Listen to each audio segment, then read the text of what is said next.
It's a great day today, a beautiful day, and I'm sure Don is looking down upon us, and he's watching us and making sure we say all nice things about him. Otherwise, he'll probably put in a bad word for you, so you go the other way. But seriously, all seriousness aside, as I used to tell Don, that's an old Steve Allen trick. We're going to get started because there's a lot of speeches, as you can see, and but welcome everybody. So first on the list is going to be Ellen. Ellen's going to say the high flight. Good afternoon, everyone. High Flight is a poem that was written by a World War II Canadian pilot. Diane and Don went flying one day, and Diane was studying journalism. So she asked Don, "What does flying mean to you?" and was asking him questions about flying. And as they were coming home or somewhere along the line, she told me, but I'm not quite sure, they found this poem, and it made Diane start. It really touched Diane's heart. She turned to Don, and it touched his heart. He goes, "Yeah, that's how it is." And after that, they were watching movies about it, and it's always been something that she has held in her heart that expressed who Don was when he was flying. And we all know how well he played his music.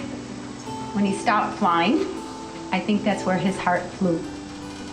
So here, the name of the poem is called High Flight, and it's by John McGee.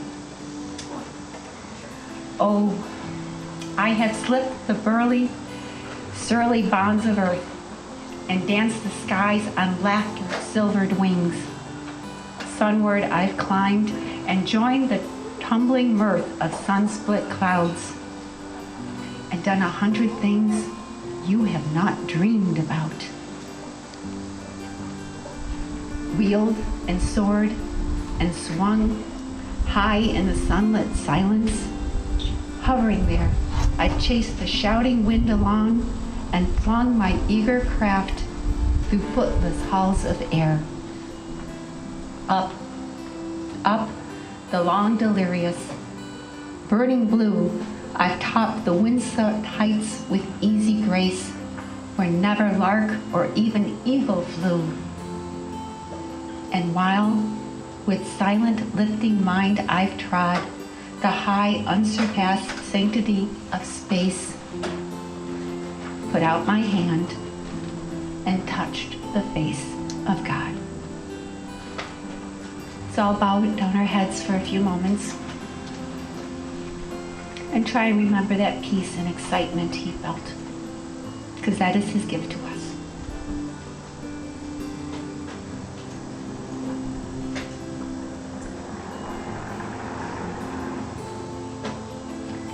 Thank you, Don, for that gift.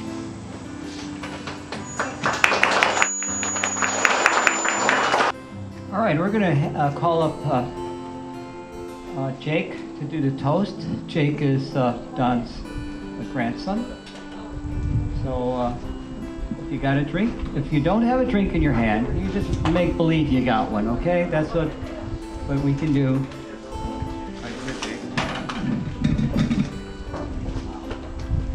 Okay, first of all, I would like to thank everybody for coming to celebrate my grandpa. It was great. And, well, I just wanted to put a toast to him, but before I do, like I said, thank you everybody for coming. Also those who came to help set up. That was great, and it really helped us a lot. I wanted to thank also my grandma and my mom for, and everybody else for, really helping me, get through this. 12 years is a lot to spend with my grandpa, and I've been living with him that entire time. So it was something different, and I just wanted to, no one really, nobody made it rough, and it was really, the entire time with me spending with him was great. I am actually wearing the shirt, which is slightly big on me, because I think in a couple of these pictures, especially on this poster here. You can see him wearing a shirt very similar to it. So I wanted to do it in a memorial of him. And yeah, I'm sorry. Everyone, thank you. And what I always say is, all battles up. Thank you.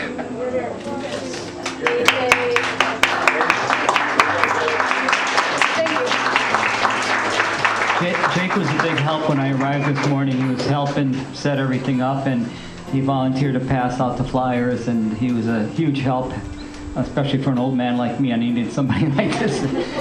And anyway, Jake would hang out at our rehearsals at his house, and I know he loves music just as much as his grandfather did. All right. Next we have Diane. Come on. All right, I'm not going to do this without a bottle with me, so there. I probably don't even need this mic if y'all know me. So, yes, I do want to thank you guys also. I could not have done this. I had a lot of support, a lot of friends that are family and family that are friends. I won't name everything that you did. I don't even have to name your names because you all know that. And just, I had a lot of time allotted to me, so I could stay here all night long. The rest of you will have to deal with the Oscar music cue. So, I'm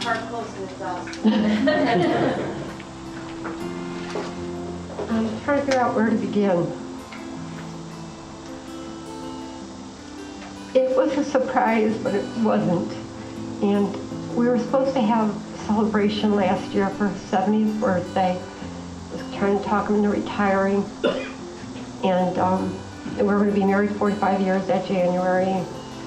And then COVID came, so there went that. And then we got the bad news about his diagnosis. And so we thought, okay, we'll do it next year. But then he decided that, this is too much work, so he decided to skip out. He's not here. He found something else better to do, other places to go, people to do, things to see. So I'm going to cut him some slack. So I thought I had the party without him, but not quite without him, so he's still here. And man, a lot of those jokes are going flat. In my head I thought, okay, I'd like someone else write my new material. Anyway, I hope you enjoy all the photos. A lot of you guys are in them.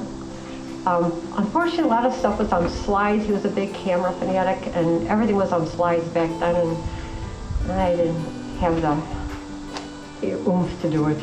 But there's a lot of, flying was everything to him, and music just literally told a story. That's why we picked the Moody Blues quote.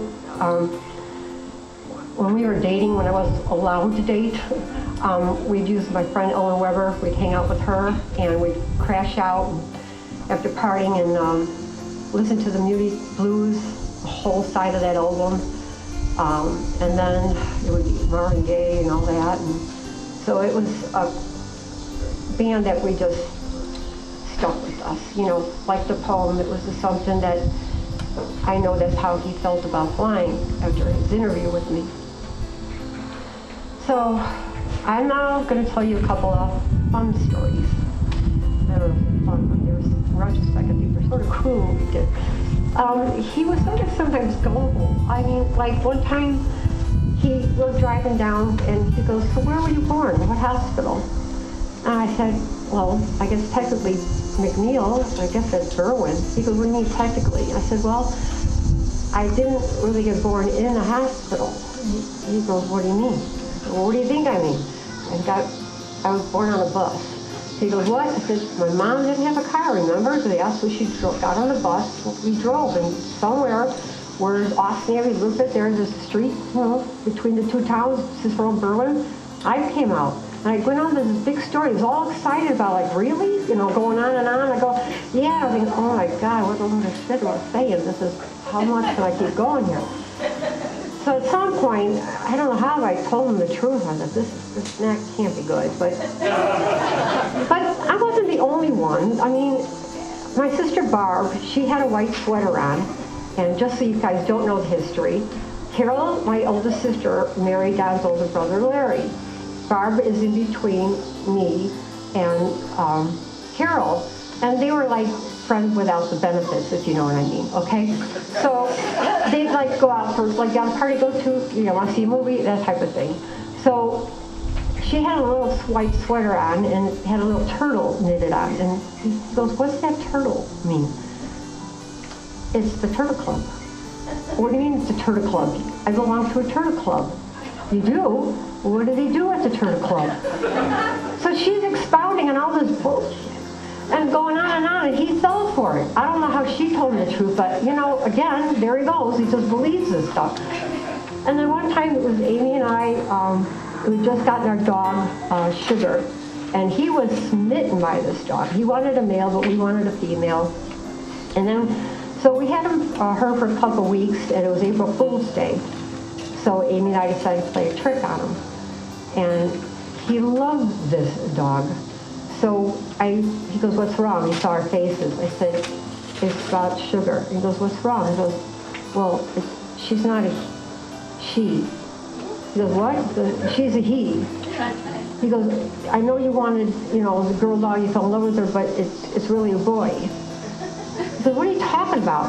And I said, "Well, you know how we went to pick out the dog after we went back and got the dog, and well, we picked up the wrong dog. The dog we have was supposed to go to somebody else, and somebody else has our dog. You know, like the stuff that happens at the babies with the hospitals." And he goes, you know, he was like pretty much in shock. He goes, "What do we do?" I said, "I don't know, maybe give back. I don't know what we're going to do." And he goes, "Well, how could you not know?" I said, "Who rolls up the dog and looks at the bits and pieces when you bring them home? You don't. You know, I mean, it's not like they don't lift their legs, they squat until they see another gentleman, hopefully not a human being, squat and lift their leg. And so they don't know how to do that yet. So anyway, we did tell him, and that didn't go over well. So those are sort of he was pretty good-natured about it, but he was a very gentle man, and he was very respectful, and he loved women, and he treated them with respect. He was not anybody I was ever ashamed of. But you all know that. I'm sorry. I'm verklempt. He loved you guys, and the reason why we're doing this is because we're in one of his favorite places and wearing one of his favorite colors. We're going to be eating some of his favorite foods. And we're doing one of his favorite things. We're just hanging out with his friends and swapping stories, drinking and partying, and hopefully later on we'll be dancing with his favorite people. And that's what you guys are. In some form or other, you became our family. And I know not all of you could come. But I know all of them that couldn't wanted to. So I want to thank you from the bottom of my heart, because what I'm trying to do today is give a gift to my grandson and my daughter to hear stories about him, or how he touched your lives, or what a difference he made. And that's important to me. So if you do have the courage to come up and say something, fine.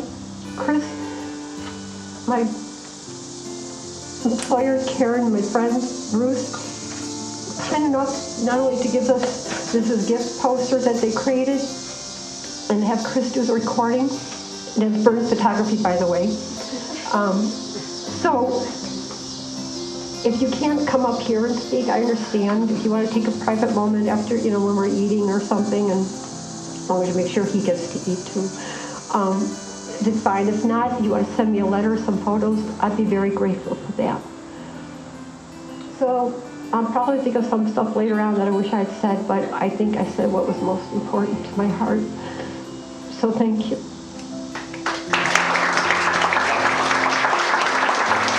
Okay, thank you, Diane. We've got Amy coming up, and Amy Silvestri, my goddaughter. Yeah, right here. Come on, bring it in. Goddad. My God, yeah, goddad. I'm not God. No, he's Well, you are a God, in a way, right? I wish I didn't have to follow those two, because They're good at talking. I'm not. Okay, so thanks, all of you, and the rest of you who aren't here, obviously, for your endless support. I didn't know what to say. It's not going to sound like this big, long cliche, and I don't like cliches. I hate show thrill. So I'm going to say everything I always wanted to tell my dad, and I was too cool, shy, or embarrassed, but luckily I did tell him because I was given the best advice I have ever received from another very important man in my life. So thank you to that man, Chris. Hi. So I told my dad he was the best man I have ever known, even out of you guys. He was better. He was the best. He's all I ever wanted in a partner of my own, and I just wanted to find someone who's half the man he was. It's hard to imagine anyone coming close to filling his shoes. He was so cool. He was so cool. Sunglasses and stuff. Oh, and Bill wanted me to mention the way he played guitar, like so offbeat when he would like tap his foot. Like, I don't know how he stayed on beat, but he just moved his foot. It's not. It's on the back here programs. He's got the knee up, but I guarantee he's not doing it on beat. But my friend Chrissy remembers. It was fun. He's cool, okay? He was funny. He'd have these like weird jokes that were just so.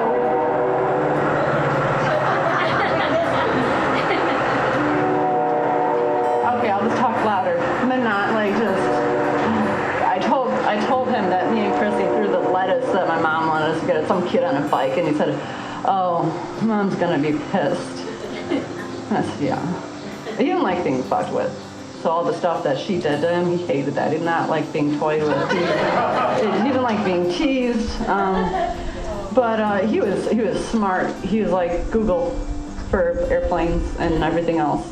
And he was so talented, or maybe I'm just biased because he's my dad, but he was.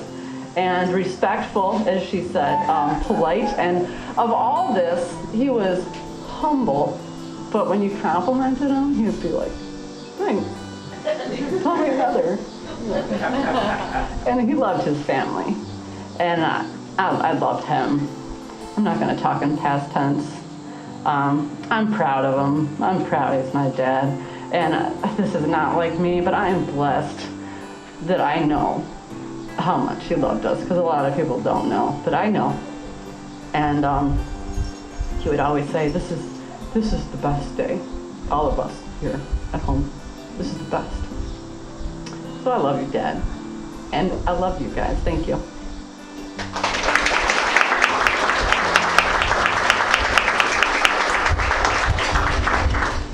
Thank you, Amy. Amy brought that to my attention this morning, the deal with the leg. I played with them for 35, 40 years. I never noticed that. And she brought it up this morning, says, see my dad's leg? I said, yeah. I said, he does that all the time. I said, he did? Thank you, Amy. It's one of those things you don't notice of people, their little things they do that make them kind of special. And I guess this leg up in here, have anything to do with getting a male dog? I don't know. Okay, Larry and Sharon, they're not here today. Nobody, just scratch them? Okay, scratch. They're off. But we have someone better, Cheryl Silvestri. Where's Cheryl? Come on up.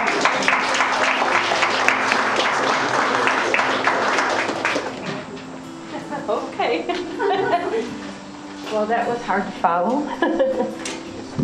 Okay. Can't read this. Oh, okay. I couldn't anyway because my classes are over there. Good afternoon. I'm Cheryl. I'm sure all of you know me, I hope. Don's niece. I was thinking about what to say today, and thinking about all of my memories and everything that I've been through. He's known me all my life. I've known him certainly all my life. He probably was there close when I was born. But it just comes in fragments. You know, I remember little bits and pieces about family events, camping trips, band jobs, band practices, going to forest preserves and, you know, hearing the loud buzzing sound of those toy model airplanes. I hated that. That was one place I couldn't stand to go because it was hot and loud. But his passions and his excitement for those things, being a pilot, being a musician, I was just so proud and excited that he was so cool. Amy talks about how cool he was. He was so cool. And I loved that. You know, I would brag, my uncle's a pilot, you know. And like, oh, he flies, you know, commercial planes. No, he just likes to fly, you know, which is pretty cool, you know. And I look at all these pictures, and family was and is important, and I love seeing all these old photos, and it makes me feel good in my heart, you know, when I'm sorry. It was just, he's just a great guy, and I was sorry that he couldn't be at the wedding for me and Mick, and but I'm so glad he was able to see and take part, and he was very kind. Like I said, it's very fragmented, so bear with me. I'm gonna be all over the place, but just really kind person, and I always thought he was so calm and laid back, and always the sanest one in our family. You know, as far as family functions go, you know, always relaxed. And that was, and I enjoyed always talking to him at those events. And I just want everybody to know I was never one to lie to him. Like I did conspire with him. Don had a thing for television. And I like to tell this story. I mean, it was just recently that I actually let on, but he had like a collection in his man cave basement, and then and I don't know why he wanted so many of them, but when I was getting rid of one, I made sure to talk to Don because Diane did not want any more TVs. At least that's what he told me. So I had this big heavy box TV, you know, like the big huge ones that are ginormous and weigh like 500 pounds. And I said, hey Don, I got a TV, you know. And he's like, oh yeah?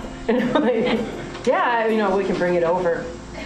And so, you know, when's Diane not going to be home? And so we got that together, and, you know, and it was funny because then another TV is in the basement, and that was awesome. So, yeah, I helped grow your television collection. And, you know, and if Diane or Amy, if you want to, Jake, can keep up that tradition, I may have another soon. Not as heavy as the old one. Oh my God.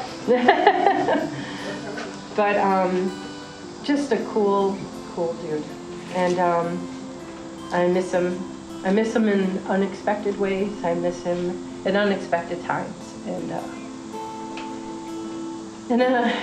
amazing dad, amazing grandpa, amazing husband. I love him. And thank you all for being here. That's all Thanks, Carol. Everybody's bringing up things that I had forgotten in my speech, but Don, Cheryl brings up a real good point about the electronics. I would bring over these old tape recorders and stuff that didn't work anymore. I said, Don, do you want this? Yeah, I'll take it. Next week I come to band practice and he's got it already hooked up to his immense system of electronics, obsolete. You know, he was old school. He had He didn't have a reel-to-reel that I know of, but he did have a reel-to-reel. But he had old TVs and whatever else you didn't want at home, he would just take. All right, next, Barb and Carol.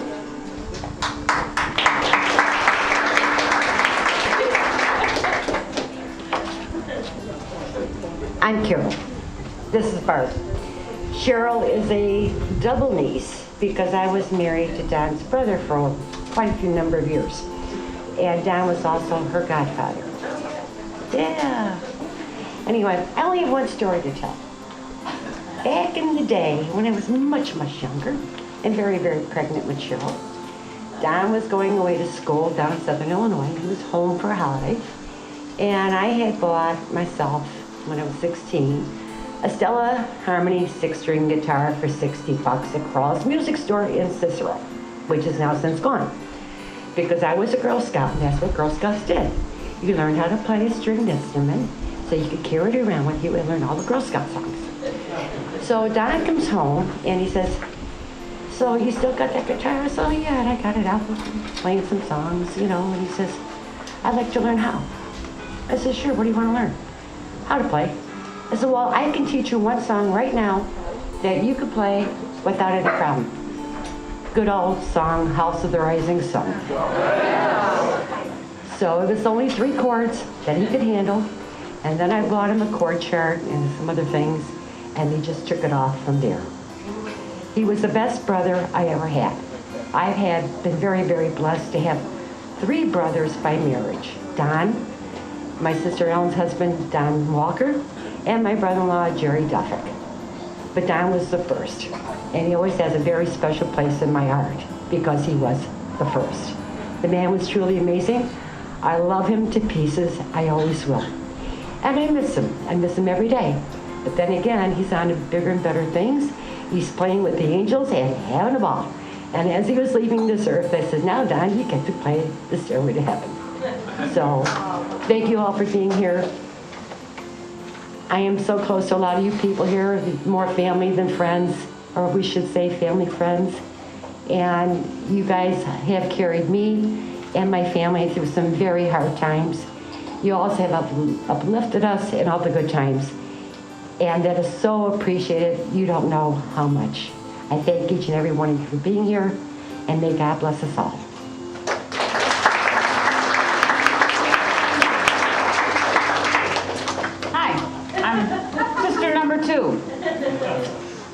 I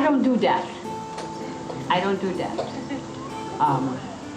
Don and I, might surprise you, all of you, dated before he met Diane. Well, no, he met Diane, but before he dated Diane.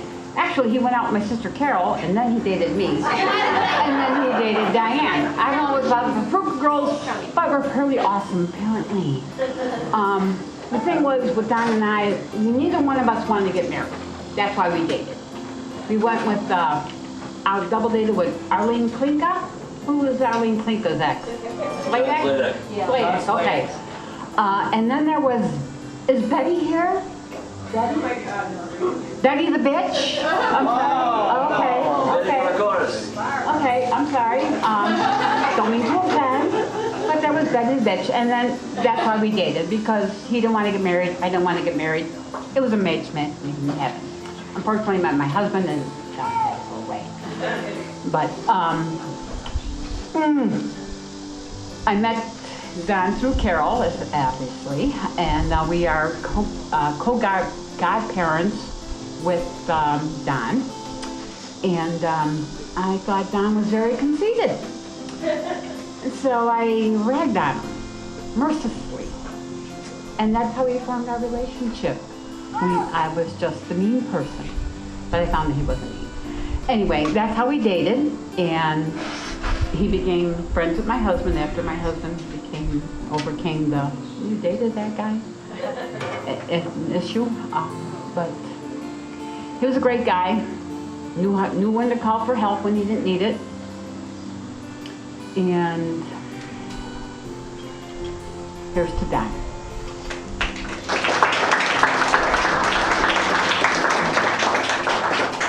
Thank you, Barb. So now you've heard from 3 of the 4 Peruka girls. All right. Next we have the 4th one, Ellen and Don Walker.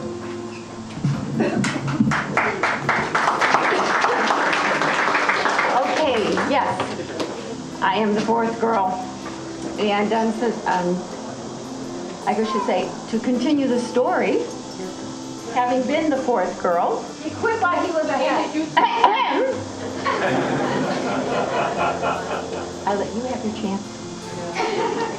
I thought, since he dated Carol once or twice to a dance or something that she's so proud of, and dated Barbara for a couple years, dated Diane, I turned 16, and I'm like, okay, now's my chance. They decided to get married that year. Yeah.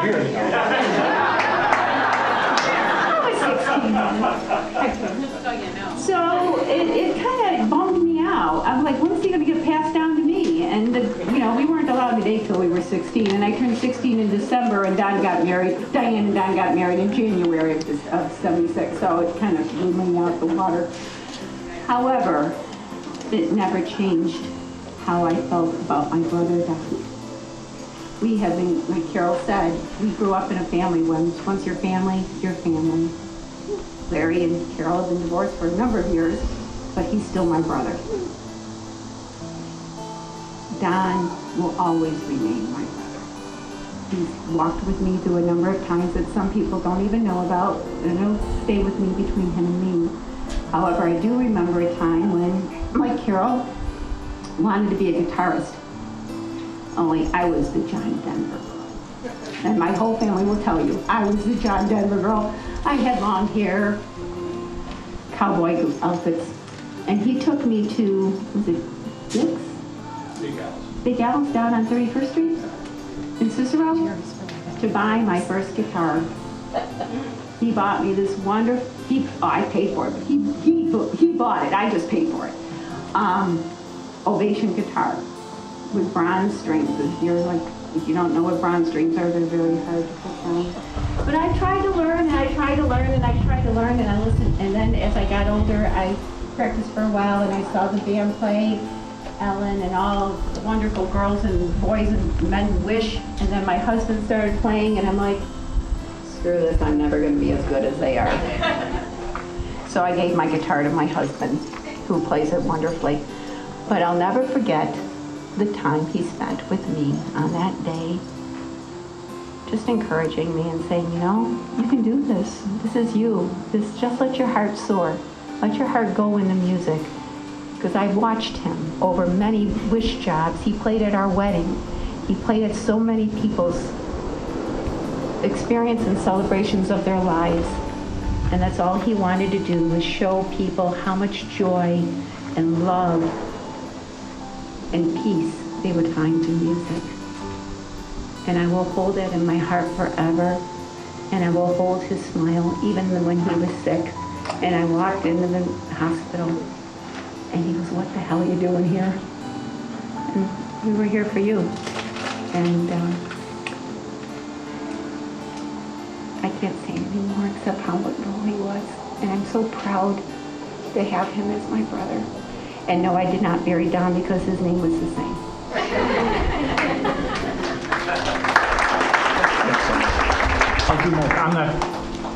I'll do my best. I only had to date one of the Peruka girls to find the one I wanted.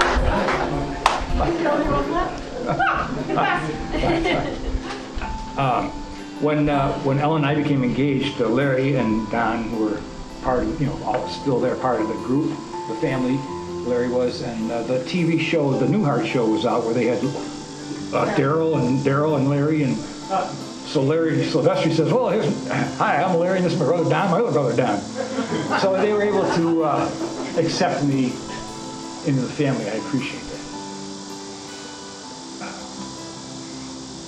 Don accepted me as a guitar player. He needed, at one point, they were looking for another player, and I said, well, I play a little, I'll try. So Bill and Jerry and Don, I went to one of the practices, and 15 years, we played, I don't know, 10, 15 years, we At least. played, various jobs. This is after Wish, this is a different time, but Don was an extraordinary player, played with so much passion, confidence.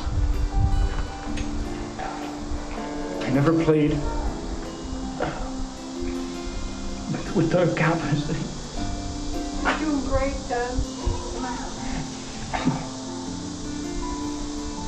I was proud to call him my friend, my brother. Thanks.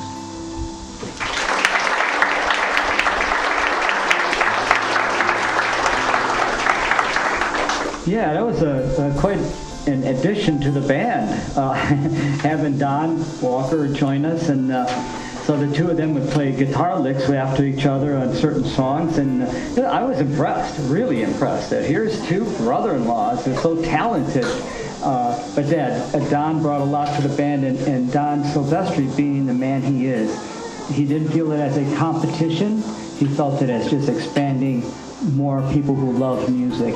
And so, and we never had an argument about anything. But okay, so next is our famous drummer, Jerry, and his other famous drummer, Terry Shinoba.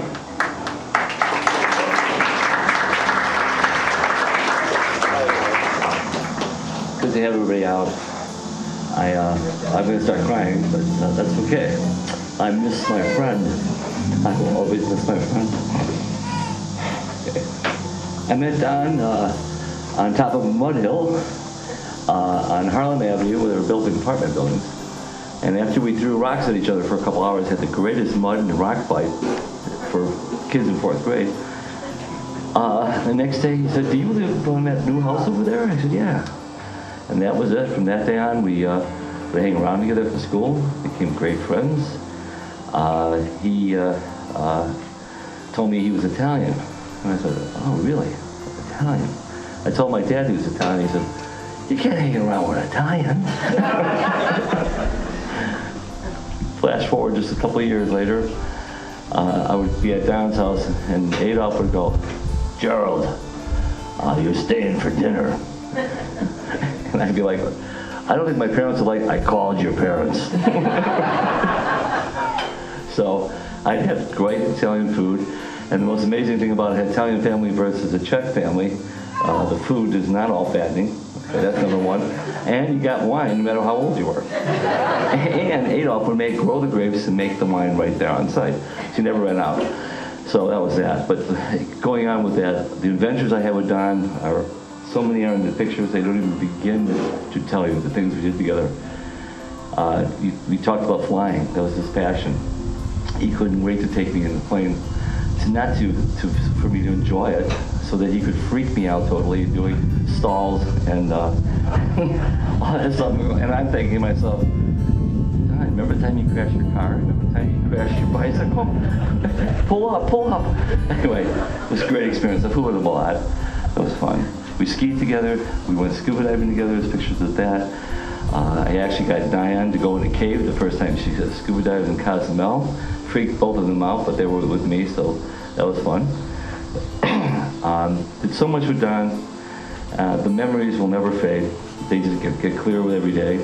My band equipment's still at their house. I can't go get it. One of these days, I'll come over.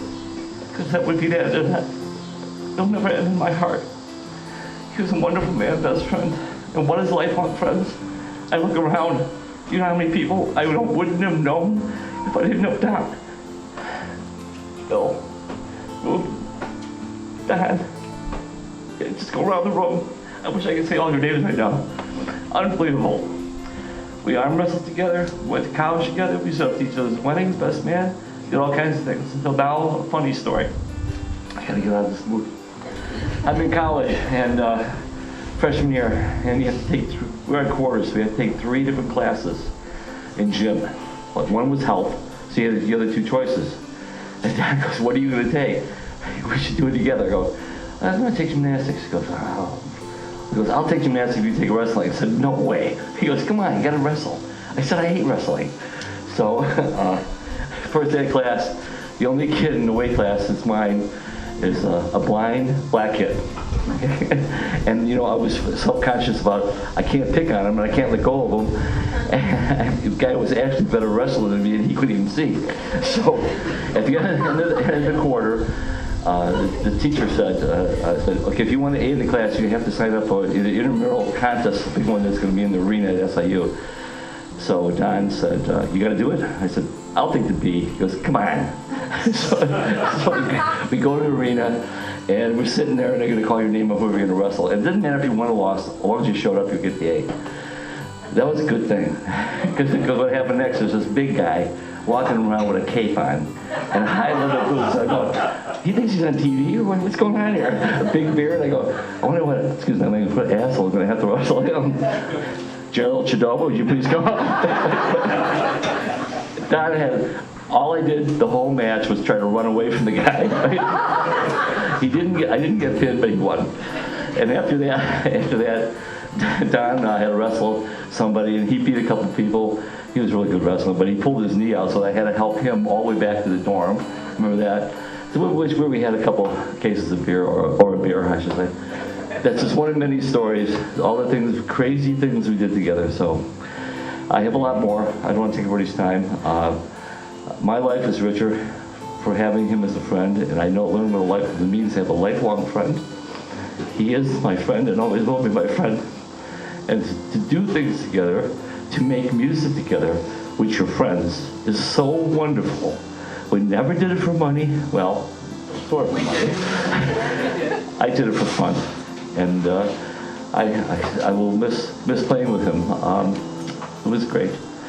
The last thing I said to Don, the day before he passed away, I talked to him on the phone, and I told him, my life would not have been the same without you, buddy. And he goes, Jerry, I love you so much. That's all I have to say, but thank you.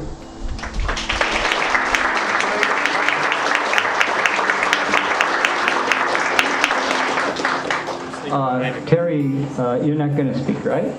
All right. But I want to comment about the posters. Terry put all of those together. She worked feverishly. And so Diane says, well, Terry's going to bring a poster or two. I said, oh, great. I'll put a little table over here in the corner. This is when we're planning this thing. And so Terry and Jerry show up, and one out of the car, 2, 3, 4, and I don't know how many there are, but it's a great job. Thank you, Terry. This has really made this a real special day. Thanks, Terry. Where is she? Did she leave already? Oh, there she is. Thank you, Terry. Love you. All right. One thing, Chris. So, Jerry is a great storyteller, as you can tell, and we would congregate always. It was Don, me, Reuben, Hank, and Jerry Duffek, and so on. We'd congregate in Carol's, not her kitchen, because that's where everybody else was. We would congregate in the smoking room, which was the, what was it called? The utility room. What? Utility room, hot water. Laundry room, that's what they call it. And Jerry would tell this story. And every single year, Don and I would look at each other, let's get Jerry to tell that story again. It's a joke, actually. And it's called a wrestling joke. So, of course, Don loves wrestling. And the joke was the great pretzel hold. Do you want me to tell it? But no, you're not going to tell it because there's people here that probably would object to it, like all the little kids. It's a funny story. Maybe if we have time later. There's only 2 little kids left, so. Only 2 left? All right. This is Chris. This is Chris, right, Chris? I had to make sure because I last time I saw him, I think he was this big. You grew a lot. Your mom must be feeding you well. His mom is one of the close people that Don helped into music. All right, so this is Chris speaking for Ellen Weber. All right, so first and foremost, look at this lineup. I mean, I'm waiting for this band to open up here any second. I mean, this is freaking incredible. People, I mean, Nicole, Natalie, and I are talking about these people we haven't seen together. Where's the set? Where's the drums at? Jerry, let's go. We need this stuff. We got Zach back, we got Ruben, we got everybody here. These are the people that we grew up thinking we were sitting in the front row at a Rolling Stones concert. Probably because half the songs they played were Stones, but doesn't matter. It was remarkable. It was absolutely incredible because we were caught into it. We had backstage, we had private pit access. It was just awesome. So The people who we all looked up to, it's amazing to see you guys all these years later. My name is Chris Weber. I am the son of Ellen Weber, Ellen and Ron Weber. My parents both couldn't be here today. Not COVID, they're good, but both fighting bronchitis, other bullshit. But regardless, my mom was very fortunate to have two amazing, loving brothers, being Uncle Mike, my Uncle John. And she always talked about her third brother, and that being Don. Now, I guess my mom gave some sort of huge dissertation or something like that to Diane via text. Keep that in your phone, because I can promise you my well, that's fine, but I'm not going to try to actually translate it, because my 1-year-old son actually texts better than my mom. So we're not going to waste the time with that. But the truth of it is, she, since I can remember as a little kid, always just worshiped Don, just talked about every amazing thing, the huge, awesome stories, how the fact, again, how close to a brother he really, truly was, not was, but is. To me personally, I always thought Don was the coolest son I ever met in my life. As a little kid, I never saw him. My mom envied him as a brother. I did too. I didn't see him as another father figure or an uncle. No, he was like a cool brother. You wanted to hang out with this guy. I was convinced, actually, because of his voice and everything, his eyes and whatnot, I was convinced he actually was Harrison Ford. I thought as a kid, we'd watch all the Indiana Jones movies or the original Star Wars things, whatever, and I thought that was him. I'm like, oh my God, I get to go hang out with Indiana Jones today, man. This is gonna be so much fun. So, but going through the years, Don was truthfully was like a brother. If I needed something, he was there. If I wanted to talk to him, just get 2 seconds of advice from the guy, he'd drop everything. He didn't think twice about it. So, all of you hear these stories. All of you guys all feeling the same love, the same appreciation, and gratitude for the guy. He's freaking amazing. Kudos to everyone here. For those of you who are sharing the stories, sharing your emotions, sharing your love for Don, it's incredible. This is the way it should be done. Not instead of like Amy and I talked about this. You can only take so much. I'm sorry for your loss. My deepest condolences for your loss. We get it. This is the way it's supposed to be done, to honor somebody great, somebody who everybody loves, somebody who everybody can cherish these great, cool emotions about, and tell hilarious stories, some embarrassing, someone, you gotta feel the same, man. I mean, we'll talk off the mic, but you gotta stop. I wanna hear some 20-year-old stories on you guys in Southern. You gotta hook me up with this. Also, for the record, who here, show of hands, who doesn't want to see Jerry try to do some balance beam stuff? He talked to gymnastics. I'm in.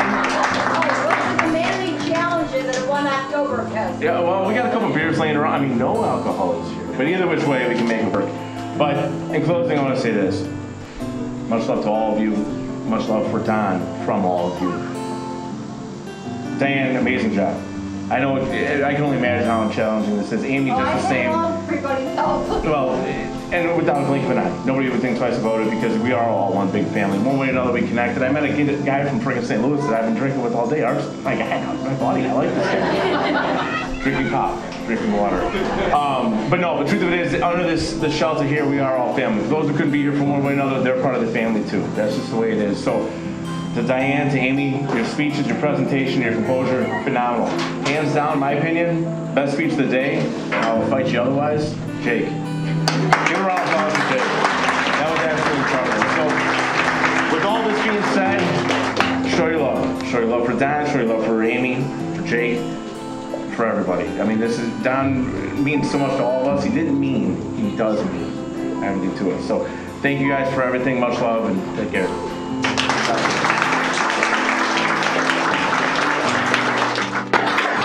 Thank you, Chris.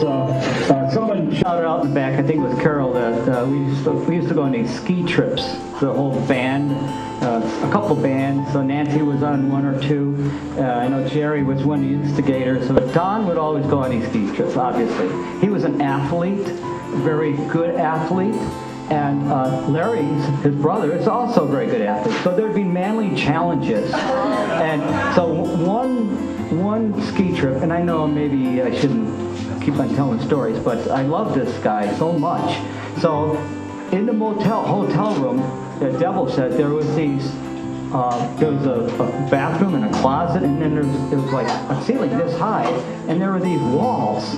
And so Don and Jerry got at the top. Not Don and Jerry. Don and Larry got at the top of this wall, and there's a walkway between them, and they're like going to wrestling pose. And then wait a second here.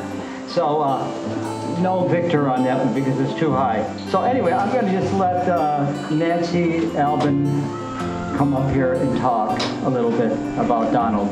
Nancy was, as you probably saw, one of the singers in our band and a friend of ours for many, many, many years. Not that many. Only 40.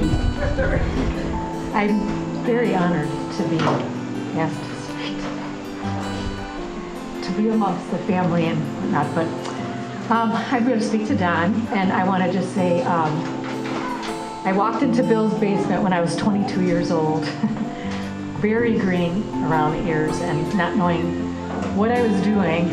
I was shaking at my first band jobs, literally shaking, and Don never judged me, but that's not the kind of person that you were anyway. You accepted me, and you were really cool, as everyone has said, and you helped me through lots of ups and downs. I learned a few things about you right away. First of all, your clothes were always meticulously ironed. Something I just thought was so wild. You were happiest while making music, obviously. You loved beer, and one of your very close friends was Mary Jane. Your bow tie was always hanging. Your tux coat was off and hanging on a hook, and your sleeves were rolled up for every single band job we ever had a wedding at. It was just kind of the look, the cool look. The band members, we were like siblings that didn't always get along, and we won't talk about when we would haul instruments down to the basement after a job. We won't talk about that. Out of boredom, we tended to make up lyrics to different songs when we got bored of the songs or sick of the songs, and I'll try and repeat some of them, like Walk Like an Erection, close as yours. Or Hey Baby, won't you take a chance? I left my Rubbers in the other I didn't want to hands. say it, but yeah, That's why I stick close as ears. Or how about it's time to come together. It's up to you. I like leather. Anyway, so we got bored with all those songs. So, let's see. We went out to hear other bands after band jobs all the time, and then we would go to breakfast. I can't even imagine how many eggs we ate together at 3 in the morning. You know, at what was that one place that we used to go? I don't know, but. Well, they didn't serve food though. Right, we went out to breakfast, and New Year's Eve parties were so much fun because everybody was there just to have a blast, and plus we got the room and we got the whole package and everything. It was fun. Ken's Bungalow was also fun. How many people have been to Ken's Bungalow? Yeah. And there was also the ski trips and Stickney days and band parties. Don, you were an incredible part of my life. You helped me and cared about me, loved me, and helped me through best and worst times in my life. And I want to read the lyrics to a song from Wicked, which are really important to me right now. I've heard it said that people come into your life for a reason, bringing something you must learn. And we are led to those who help us most to grow if we let them. And we help them in return. Well, I don't know if I believe that's true, but I know I am who I am today because I knew you. And I just want to leave one more request of you, Don. When I get up there, could you please introduce me to Eddie Van Halen? Thank you.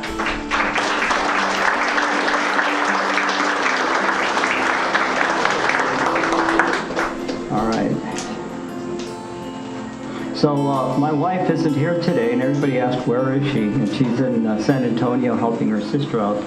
So Pat wrote an email to Diane and Amy and Jake. Sorry that I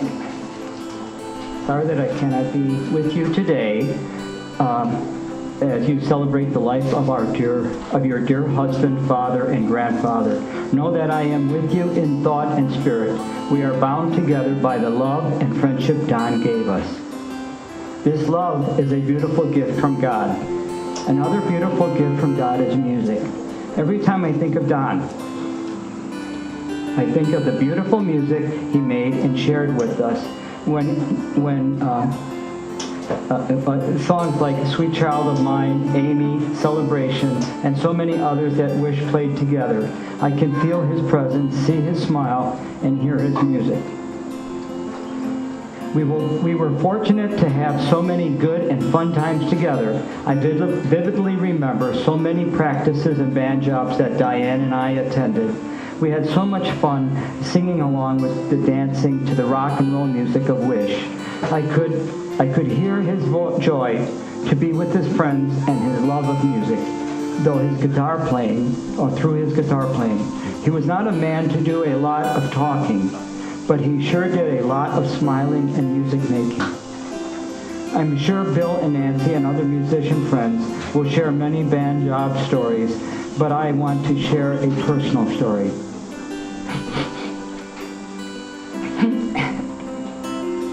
This is not easy, especially because it involves Don and my daughter. It was 1980, and our daughter Kathy was 3 years old. Don and Diane hosted a pool party in their backyard. Diane and I were setting out food on the deck.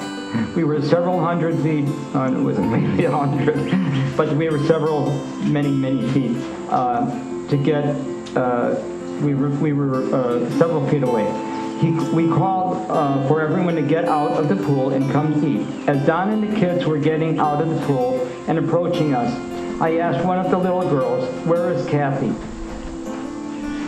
She said calmly and matter-of-factly, "Kathy is at the bottom of the pool." I stood there immobilized, in shock. Don simultaneously ran, jumped over a fence, and dove into the pool and got Kathy out. I believe he gave her mouth-to-mouth resuscitation. He saved our baby girl's life. For that, Bill and I are eternally grateful to you, Don. May we all find comfort in celebrating Don's life today and hold him forever in our prayers, and rest in peace. God bless you, Don. So anyway, so that's, I thought I'd for sure hold it together, but it's very difficult. So that's with my wife, Pat. Quickly, I know the food's here, and we're at 3:01, but we got a couple other people want to speak out on the list here. All right, so I met Don in grammar school. Him and Larry attended homeschool with me, not homeschool at their home. Otherwise, I'd be speaking Italian today because of his dad. So we attended homeschool together as Jerry. And so I met him in that respect because it was a very small school. Plus, he was in the Boy Scouts. My dad was one of the Scoutmasters, so he got to know Larry and Don.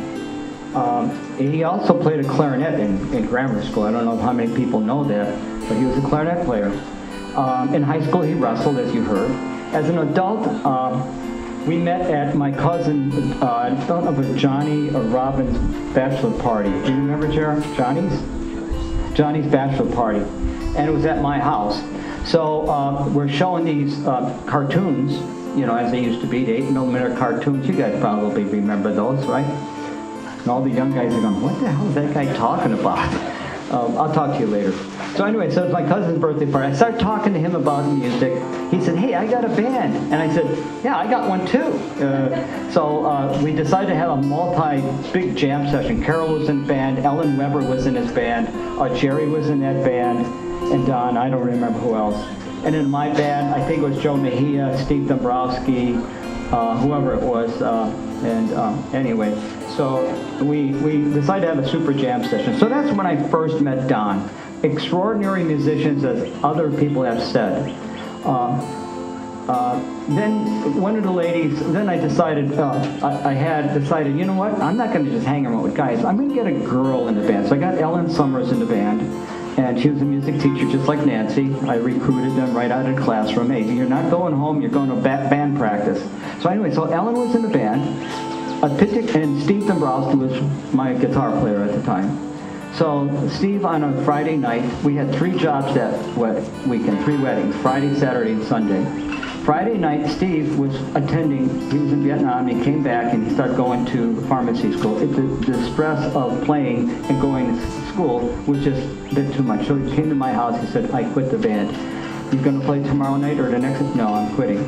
So I'm in panic. My name's on a contract. So I called Don Sylvester. I said, Don, I said, we've been kind of, you know some of the songs we do. He said, yeah. I said, why don't you come to the band shop tomorrow night? Tomorrow night? So he showed up. He did the best he could. And that's history. That's how we got together, and that's how we got into the band Wish. Some of the other things we did, we had a band called Shot Glass, Long Haul, of course. And those were some really, especially Shot Glass. Long Haul, actually Don Walker was in it, Jerry Shadova, my cousin Johnny, Don, and myself. Who else was in it? That's it? Okay, covered all. So what's extraordinary about this man is his memorization skills. He memorized the chords, he memorized the lyrics, he knew the melodies. His singing improved. And it actually did.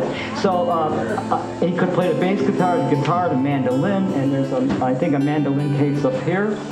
And he was also the peacemaker in our band. As Nancy pointed out, there were sometimes conflicts when you're that close to these people.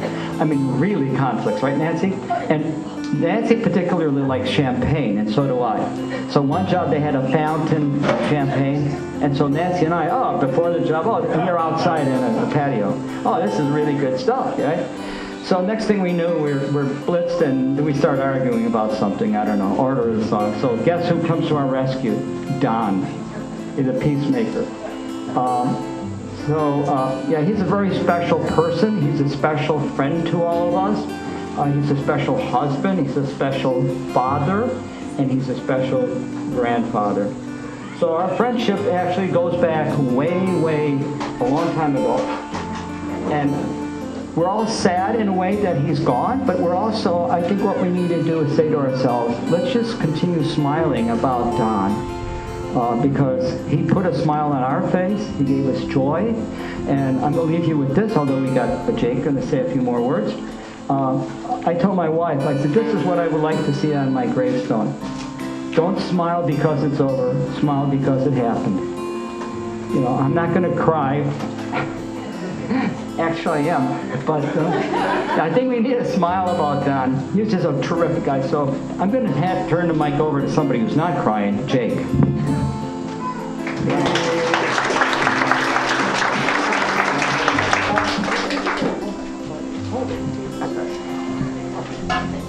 Okay, I guess I'm being a professional now.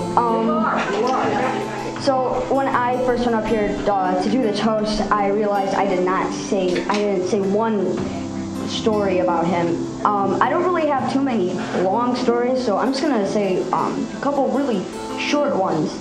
And probably one of my favorite stories, which actually was after he died, maybe a week after he died, I was in the car with my papa, and we had to find out where we were going. So I pull up Google Maps or Maps on his phone, and once we find out where we're going, I'm like, okay, you know what? I'm gonna search up my house because why not? So I search it up and I pull up the picture of my house, and I'm like, hold on a minute. I look, I zoom in, and wow, there he is, sitting on my front porch. My grandpa is sitting on my front porch, reading a book.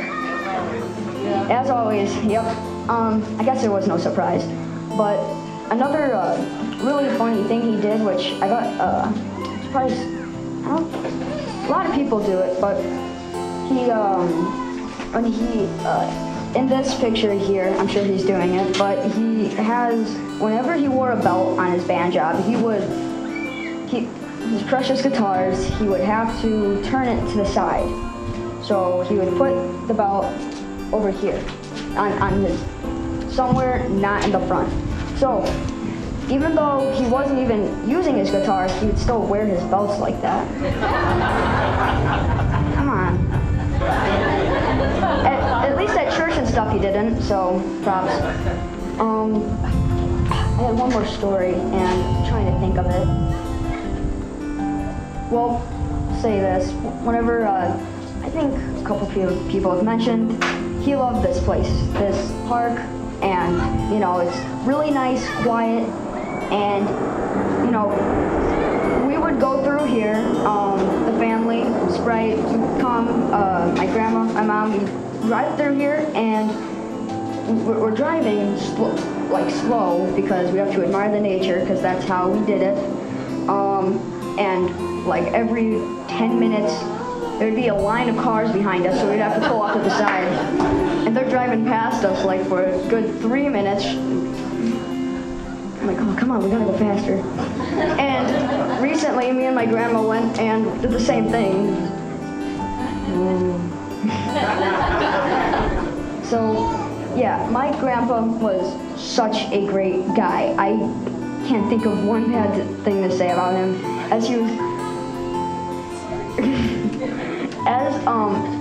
when he was getting a little bit older, he did weird things, like he would take lettuce, just eat the lettuce, nothing on it, just take lettuce and eat it.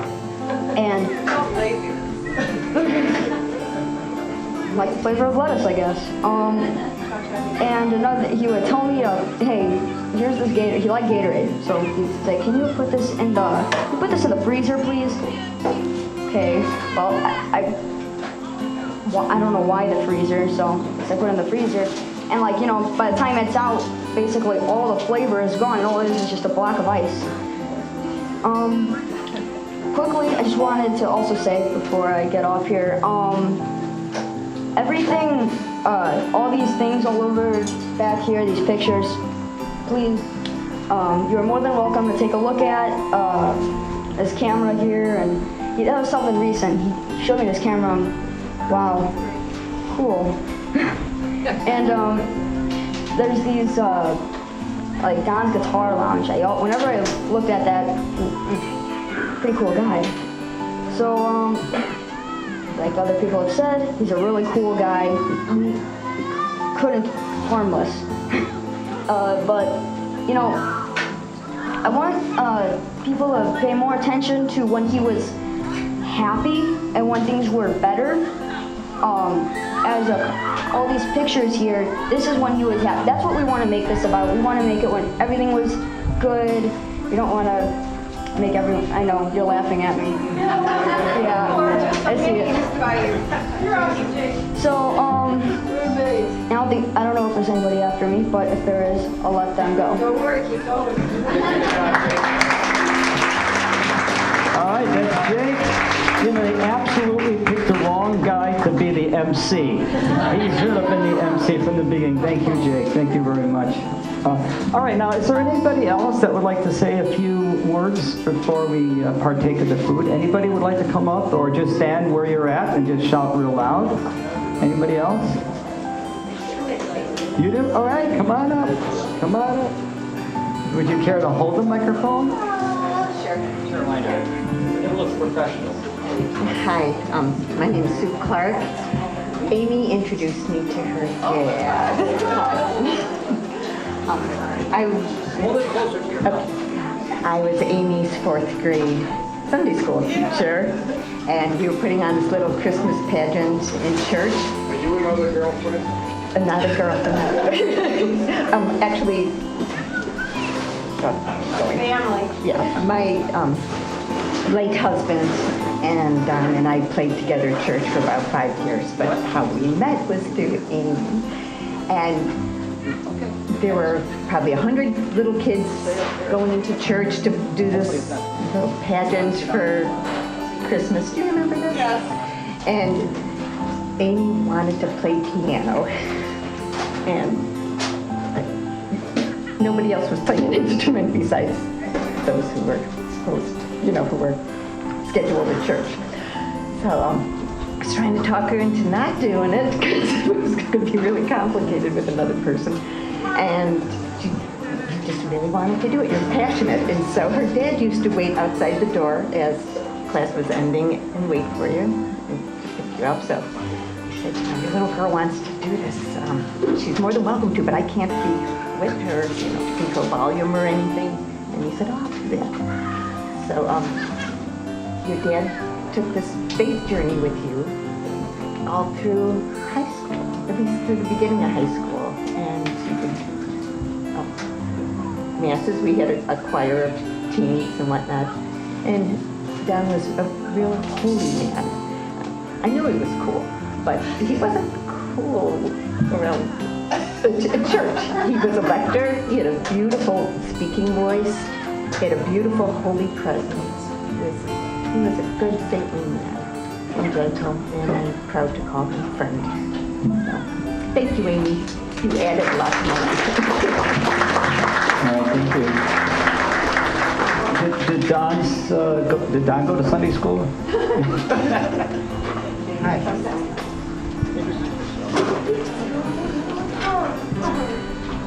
My name is Phil Upton, and my wife Jeannie is in the back, and we were neighbors. We are neighbors of the Sylvesters, and have been for so long that I can't even tell you how many years. It's been a while. Just to give you an idea of how I put my thoughts together to stand up here and talk a little bit, and I saw a little snippet on the bottom of the page that Jake passed out, and it says, "Keep your remarks brief." I come from a background, a corporate background, where the saying was, "Be, the 3 B's, be brief, be bright, be gone." So I'll try to do that, but I wanted to give you an idea how I put my thoughts together, and what really grabbed me was the wildest dream and the way it was put together on the invitation. And so I thought, well, I think I know that song, I'll look that up. And I looked at the lyrics, and the refrain was, "Once upon a time." So I thought that was an excellent way to try to frame my once upon a times with Don. And I'm afraid I don't have all the stories that people who really knew him had, but I do have one that I think is pretty profound. And the lady that I just followed kind of touched on that. I had the privilege of being ordained in a deaconess parish that we all attended. And here I am, a newly ordained deacon, and it kind of chokes me up. Not that we're that close necessarily, but the spirit of the moment.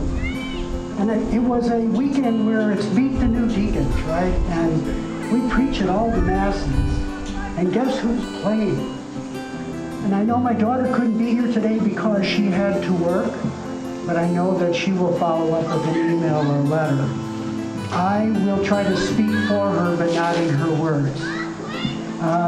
And not to make this so much about me, but I get to look out, if I'm on the altar, I get to look out at the people. If I'm amongst the people in the crowd and not on the altar, I can look either way or behind me, and I can see what's going on. And I think they feel what I feel. Anyhow, there's a part in the Mass where the deacon performs the duties of the deacon of the Word, and he asks the priest for his blessing. And he processes with the book of the Gospel. And he follows the acolytes. And Don and the ensemble is playing the Alleluia.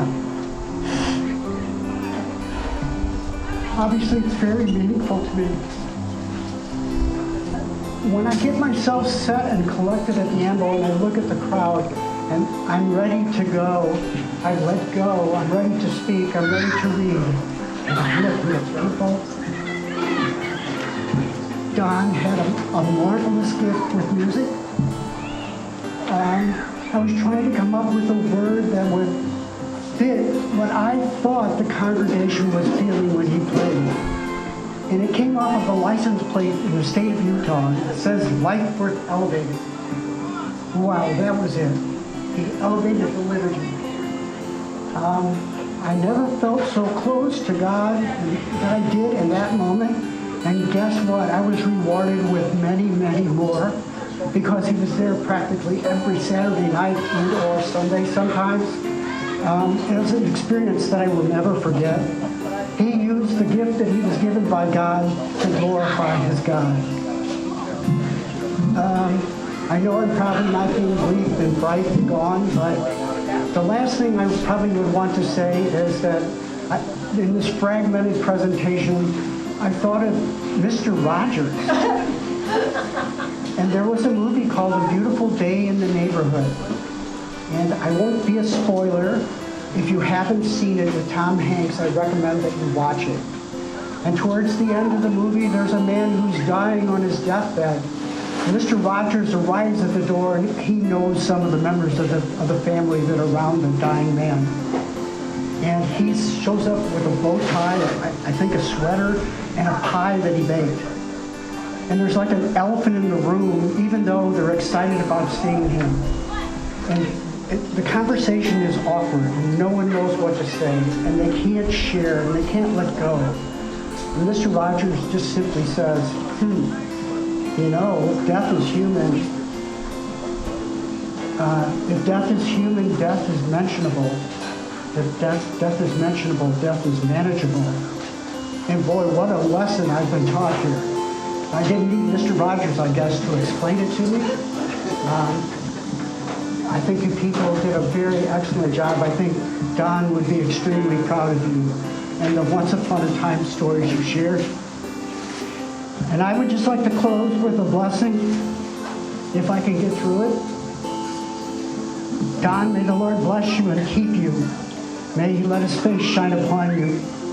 May he look kindly upon you. May he give you peace. And may the souls of the faithful departed, through the mercy of God, rest in peace. Amen. In the name of the Father, and of the Son, and of the Holy Spirit. Amen. Thank you. Thank you. Okay, because I have it written down. oh, good. Not like my ad lib one. I am not a I am a musician, but I'm really not a musician. But I played with Don in the Spirit Ensemble at church. And so I'm just going to read what I have. Don and I both played instruments in the Spirit Ensemble at 11 a.m. Mass at St. Denis in Lockport. The music was more contemporary, and I remember Don as a musician's musician. I was excited to be playing songs to the Lord. I was also always coming in 5 minutes before the Mass began. I could have belonged to the Turtle Club, whoever talked about the Turtle Club. Don would be waiting and would always tune my guitar. He was always pleasant and willing to do it. Did I say that Don was a musician's musician? He wanted us to sound professional. It was who Don was. I remember when he started playing the mandolin and was adding that sound each Sunday. He practiced until he had the songs down perfectly. It's hard to believe it's been 15 years since I was part of that group. I know he played in a band. I know there was a sports bar on Route 30. He loved music, not only listening, but playing. I wish I could have heard Don play and Diane sing. It was a joy to be praising the Lord and knowing that I could depend upon Don to have my guitar tuned, so we would all be in sync. Miss you, Don, with love, appreciation, and respect, Trudy. Anybody else? Thank you very much. That was very good. Anything you would like to say something? Thank you. I am Jake's other grandmother, and I have homeschooled him. He's a great kid. Part of the reason he's such a good kid is because he was partially raised by his grandmother and his grandfather. But I could sit with a book, a computer, a pen, paper, whatever it was, and try to teach him whatever it was, math, reading, whatever it was. When it would come to history, or it would come to anything to do with war or airplanes or anything like that, Jake would always have the answers. And I didn't know half the stuff he knew. And I'd say, Jake, how do you know that? My grandpa. Everything was his grandpa, my grandpa. So I thanked Grandpa for educating me through you, and he was a wonderful person. He was always very giving.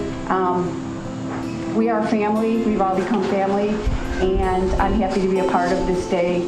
and he will be very well missed.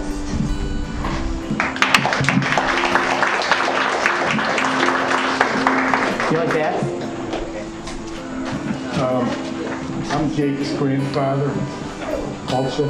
Second. Hey, Jake, I gotta say, he was a heck of a guy. I've only known him for 12 years, but this guy was a stud. He was a rock star, and when they were in the basement listening to Moody Blues, I don't think they were smoking cigarettes. So this was, you're right, this is one cool dude. And the only story I really have together being with Don was the time that we were teaching you how to ride your bicycle. And he and I were chasing you down the street, and we're both, Don, you okay? I don't know, how about you? And we couldn't catch it, but you were doing real well. You finally did it on your own. But yeah, he was a heck of a guy. All the stories, well, I wish I'd have hung around with this guy. But Don, you're in a better place, trust me. Okay. I'm Natalie Shadova, but now Mansouri. I'm Nicole Shadova. How old are you? I'm going to talk about some of our memories. There's so many memories of our time with Don. But I tried to think about how to describe Don. I was thinking of very stoic. Very stoic and quiet man, but he was very fun, very intelligent, and kind. And he made a remarkable memory and mark. And I think about one situation that I just, every time I think about our friendship with Amy. Growing up is, and I'm going to mess it up, I think it was the Stickney days. Where we had the fireworks, and we'd always spend 4th of July with them, and it was always so cool and so loud. And no one told me, Nicole, that we knew this band was playing. We knew John, my dad was playing, but we did not know that Amy was going to go up with her electric keyboard guitar and get to play. So she suddenly goes up there, and Nicole and I were so jealous. Her and Don sang Wendy. Oh yeah.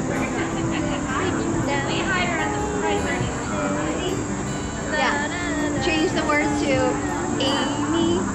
Everyone knows it's Amy. So we were like, the coolest thing ever. Amy was so cute and Don was like up there, playing the guitar, and it was amazing. That's just a memory that I have that'll last with me forever. And then when we'd always go over, and guys be hanging out and chatting, hanging out, Don, if we went up to Don would always be like, let me get that for you, let me find that for you. You want a juice box? I'll make sure you get that. So he was awesome. We'll never forget him. He'll always be a big part of our lives. And of course, our parents.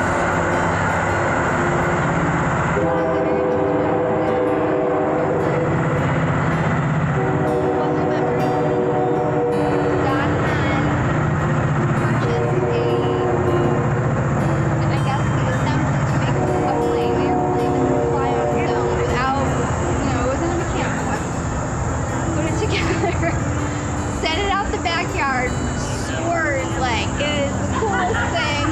Comes diving down, hits the ground, cracks in half. But we thought it was the coolest thing ever.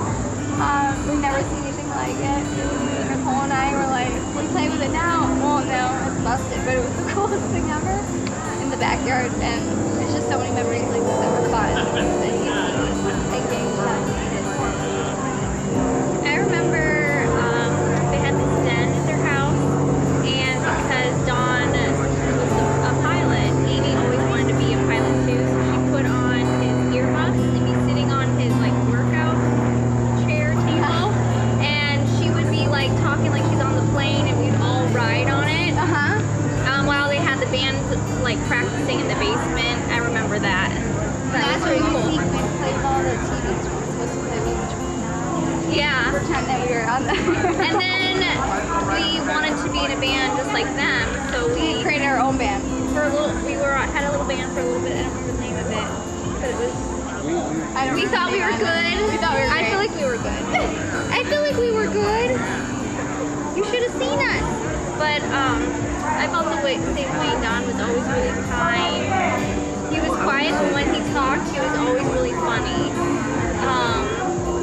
And I don't know. I'm remembering I have growing up as a kid is always, going to, Don, Diane, Amy's house and just playing over there and getting to sneak downstairs for listening to the band for a little bit and then going back up. And then we just make our own fun the whole time while they were practicing. Play make believe. We love that. Yeah. Thank you. We love Don and we had all their families, so we're happy we get to be here today. I'm glad to get to be here.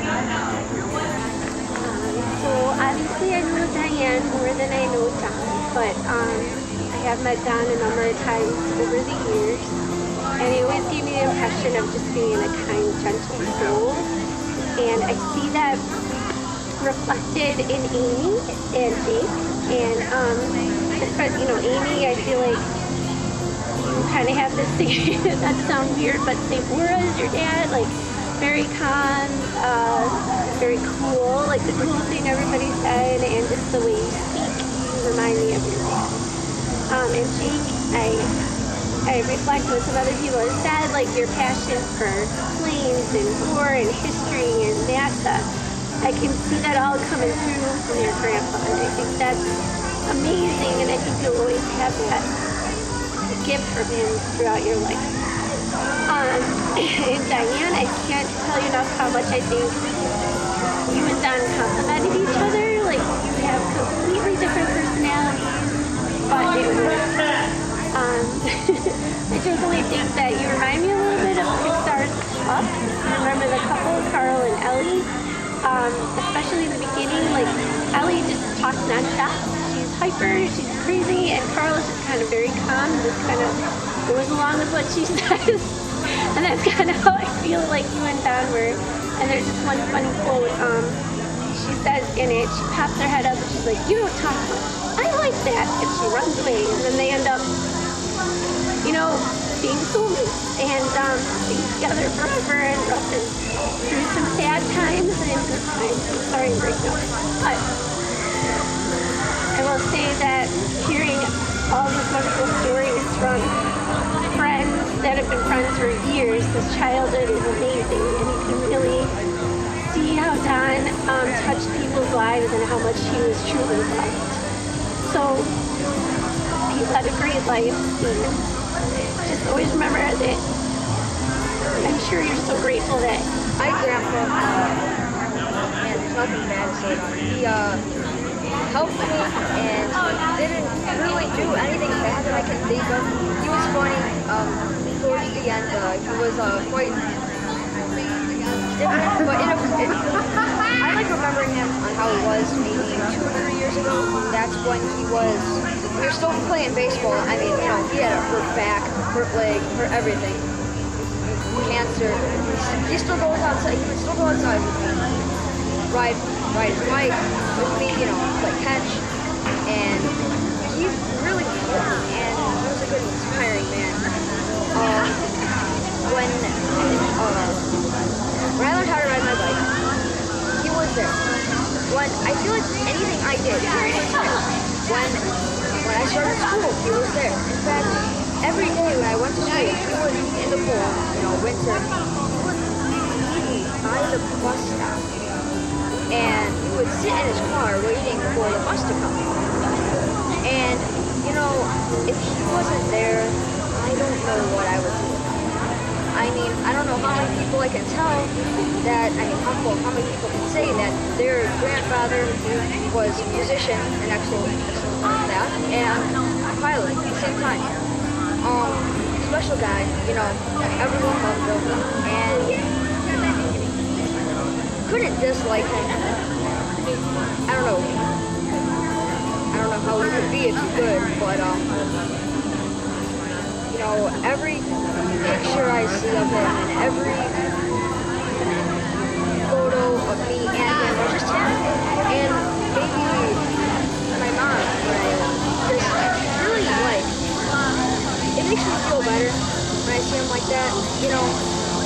instead of me, at school class. And the way he died, it was really how I wanted it.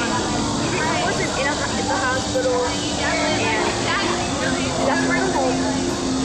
And he said, I want everybody that I was, not everybody, but close family.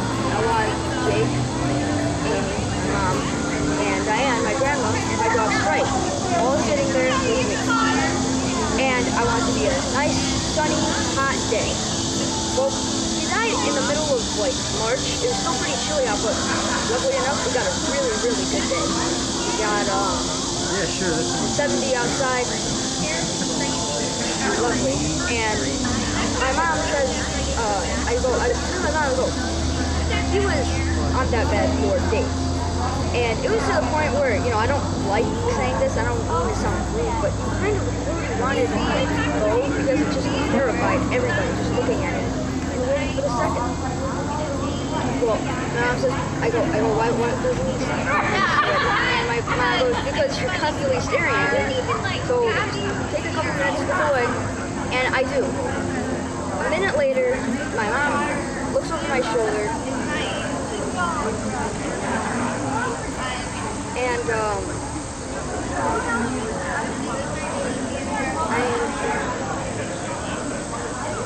how we wanted it.